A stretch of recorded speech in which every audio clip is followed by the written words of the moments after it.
Ajde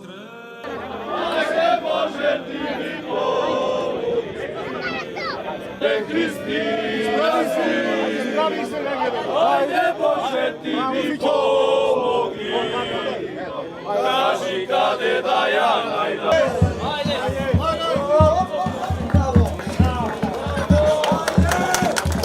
Чувството да се биде дел од овие велидински кули во нашиот град Македонски Брод е нешто највозвишено што може да се случи за нас, поготово за граѓаните на Македонски Брод. Јас како учесник во кулите на Македонски Брод сум од 94-та година.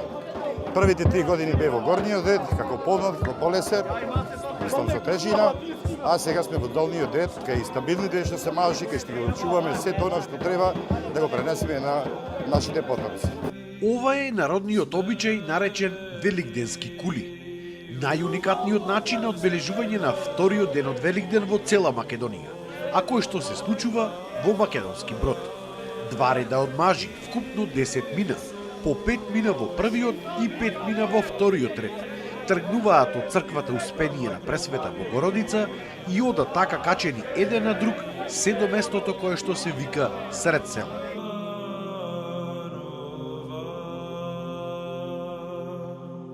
Но пред да се случи оваа кулминација на одбележување на вториот ден од Великден, има ред други настани кои што исто така се бренд за поречието. Денот започнува рано из утрината со литија на сите 4 страни од Македонски Брод.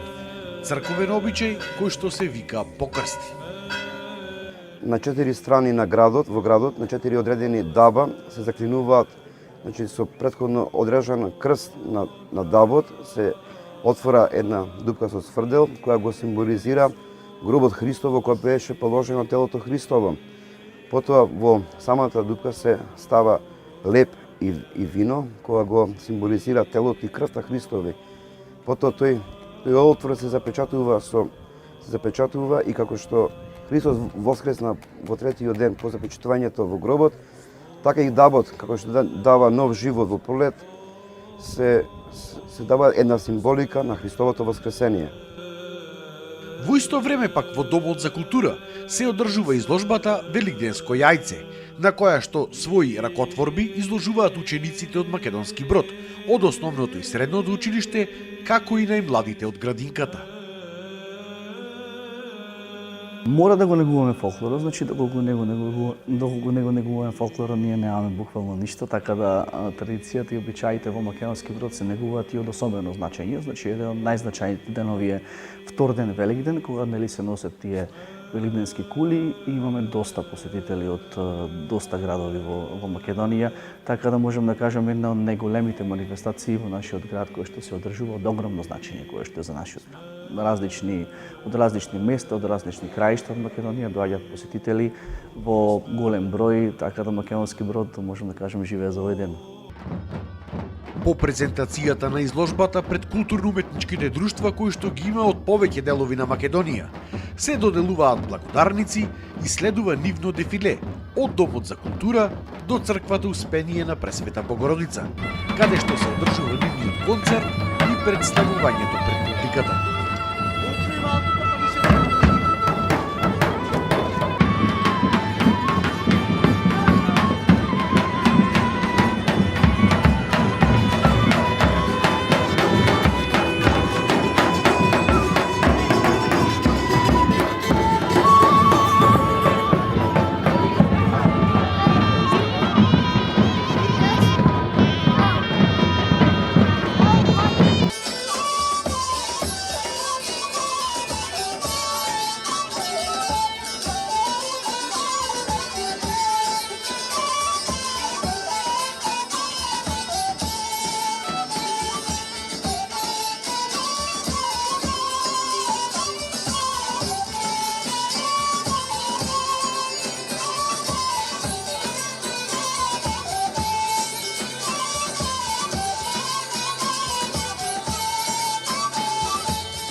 Значи, оваа година е јубилејна за КУД 7 септември, кои како домаќини се на оваа манифестација, одбележувате 45 години постоење. Да, КУД 7 септември оваа година одбележува 45 години постоење.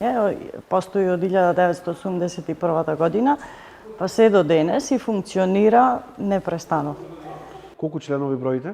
Моментално друштвото брои 70 на членови, во кои има оркестар и вокална група и деца од сите генерации. Во КУД 7 септември има многу млади членови, од 5 години па се до 20 години, например, се нашите категории на играорци и се надеваме дека уште повеќе ќе се наголемува бројот на друштвото. Кои се ините планови на КУД 7 септември? КУД 7 септември оваа година ќе земе учество на сите манифестации низ државата. Се надеваме дека ако имаме можност ќе одиме и негде надвор од државата. Оваа година на 7 на нашиот патрон празник, да кажам, ќе организираме концерт по повод јубилејот на КУД 7 септември. Зошто македонскиот фолклор и песна? Што е она што ве привлекува кај овој вид на музика? Па пред се тоа што е добро да се зачуваат старите обичаи и игри и ора. И ние сме тука собрани за да го одржиме тоа и пред се да го пренесеме на идните генерации. Колку време си член на друштвото КУД 7 септември? Па околу 7 години. Како влезе во овие води на фолклорот, традицијата? Па јас имам поголема сестра, Матеја Секоловска, и таа уште од мала идеше на игрорна и потоа јас гледав нези и јас почнав да одам на игрорна и така продолжив со играта и орот. Има доволно млади од Македонски Брод што сака да ја продолжат традицијата? Па има доста млади членови, дури имаме и членови од по 5 години и тие многу сакаат да ја продолжат традицијата и Па искрено, јас многу ги молев моите родители, имав многу голема желба и сакав да стекнам повеќе пријатели и за да се дружаме и да знам многу ка сегам традицијата и ората. Какво е чувството кога ќе се качите на бина и кога ќе го слушнете звукот на тапанот, на зурлата, на оние народни инструменти и кога ќе започне таа музика? Искрено, многу е убаво и не знам, многу се осеќам пријатно кога малку трема понекогаш имаме, тоа многу не тресе трема, ама тоа се поминува по некој време.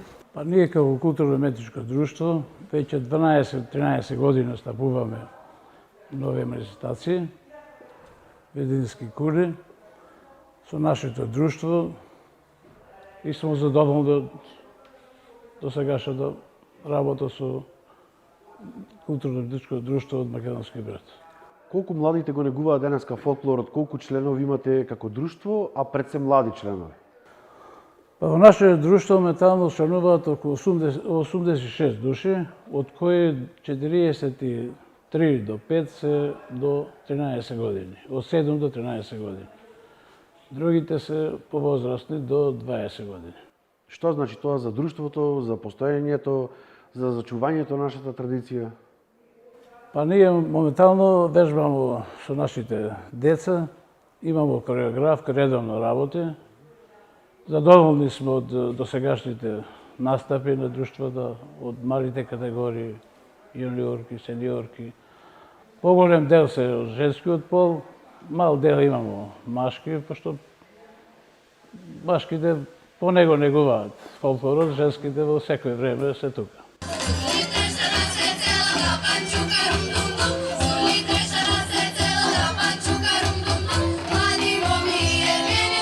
Ora via.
нашиот ансамбл за фолклор Гоце Делчев од Битола ќе се представи со кореографијата Беломорски бранувања, а вториот ансамбл фолклорен центар ансамбл Божилак со фолклорните групи од Добруша, од Дебелце, Мусинци и Ношпол ќе се представат со кореографијата Егеј.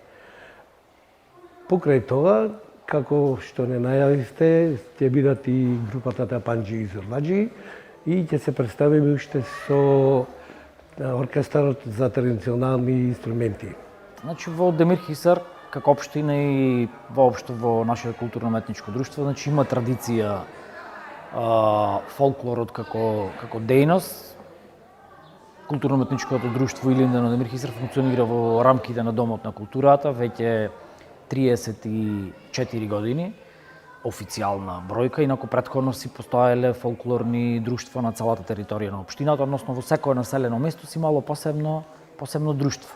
Во 90-тите години сите тие друштва се соединуваат воедно и го формираат културно-уметничко друштво Илинден од Демир Хисар. Во моментов 182 деца членуваат во друштвото, што е навистина импозантна бројка. Навистина бројка за такво малечко место од каде што доаѓаме. Како што реков, има традиција, фолклорот е значаен за не само за Демир Хисар, туку воопшто и за Македонија, за нашата татковина. Пред да се изнесат кулите, се одржува уште еден традиционален уникатен обичај наречен каленчица, кој што исто така е единствен во Македонија. Членовите од Кут 7 септември од овој град со марами прават величествен шпалир, каде што целото население што во моментот се наоѓа во црквата за берикет, здравје и среќа поминува под марамите. Потоа започнува подготовката за великденските кули. Кулите имаат своја символика и го представуваат османлиското 5-вековно робство. Имено броѓани славењето на Великден со пари си го откупиле од султанот. Но Асанбек, кој што бил надлежен за овој реон, сепак не им го дал да го слават првиот, туку само вториот ден од Великден. Но за да ја покажат својата и троштина, жителите ги измислиле кулите. Кулите се символ за македонскиот непокор, затоа 5 мина се долу, за 5 века на робство, а 5 мина се горе.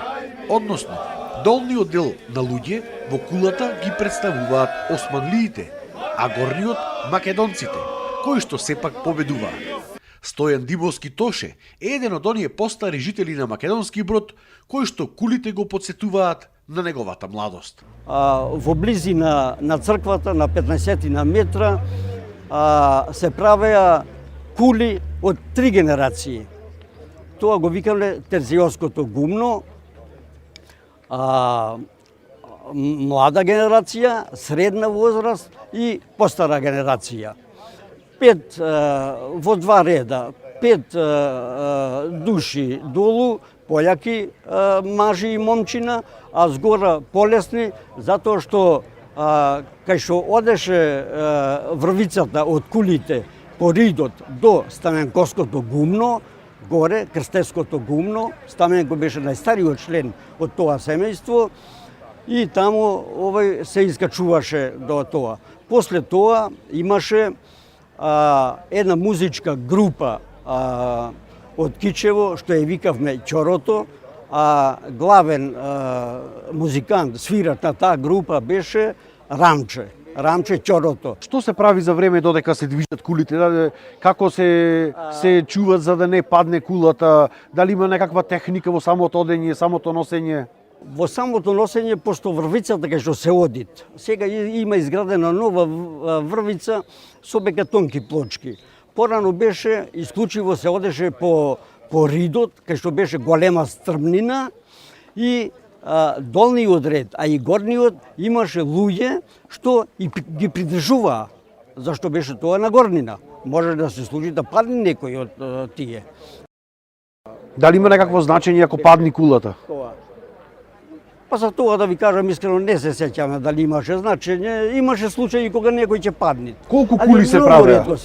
3 кули, од различна возраст. Значи секоја година од 3 генерации по 3 кули? Да, така беше тогаш. А сега гледам 1-2, така нешто се прават сега. Годинава имаше 2 кули, кои што се движија по истата оваа патека од црквата до сред село. Учествувам 5-ти пат поред или 6-ти, не сум сигурен, чувството е прекрасно. Секој би сакал учествува во оваа традиција. Има многу заинтересирани млади, но не треба да се плаша, само треба пробат. Не е ништо посебно тешко. Треба силни луѓе, стабилни и така, сложни. Мора да се држиме сите заедно. Ако се пуштиме вака пошироко, не бидува. Мора да не се шири кулата и така. Сите се млади. Јас сум најстар. 59 години имам. Великденските кули се брендот на општина Македонски Брод, а и брендот на Македонија. Ние како локална самоуправа активно ги поддржуваме и настојуваме да бидат дел од туристичката мапа не само во Република Македонија, туку и надвор од неа. Великденските кули се брендот на Македонски Брод, зборуваат за историјата, за минатото, но меѓутоа зборуваат и за нашата иднина. Поречаните секогаш биле символот на слободата, како што низ годините се покажувало тоа. Инаку целиот овој настан и целото ова одбележување е поддржано од Министерството за култура, Општина Македонски Брод и Црквата Успение на Пресвета Богородица.